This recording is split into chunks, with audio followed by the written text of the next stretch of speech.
ప్రియమైన అభిమానులకి నేను చెప్పేది కొన్ని సూత్రాలు. నేటి కలియుగ మనుషుల లక్షణాలు, వాళ్ళ మనస్తత్వాలు. ఈ కలియుగంలో మనుషులు ఎదుటి వాళ్ళ మనస్తత్వాన్ని బట్టి వాళ్ళ మనస్తత్వం ఉంటుంది. ఈ నేటి కలియుగం మనుషుల లక్షణాలు ఈ విధంగా ఉంటుంది.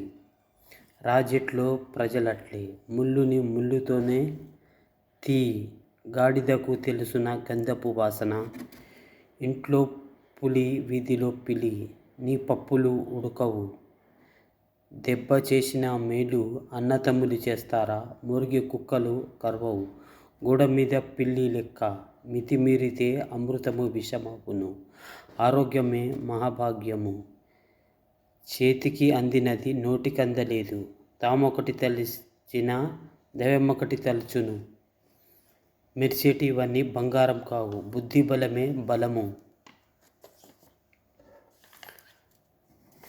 రామాయణమంతా విని సీతకు రాముడు ఏమవుతాడని అడిగాడంట. తుఫాన్ వచ్చే ముందు చప్పుడు ఉండదు, కొండను చూసి కుక్క మొరిగినట్లు, దొంగ చేతికి తాళం చెవి ఇచ్చినట్లు, కుక్క కాటుకు చెప్పు దెబ్బ,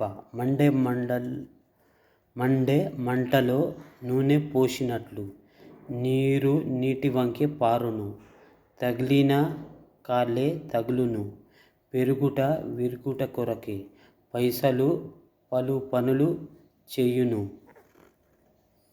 ఇది నేటి కలియుగ లక్షణాలు, మనుషులు వాళ్ళ మనస్తత్వాలు. అర్థం చేసుకోండి. అంతా మన మంచికే. అందరూ బాగుండాలి, అందులో నేను ఉండాలి. మీ ప్రియమైన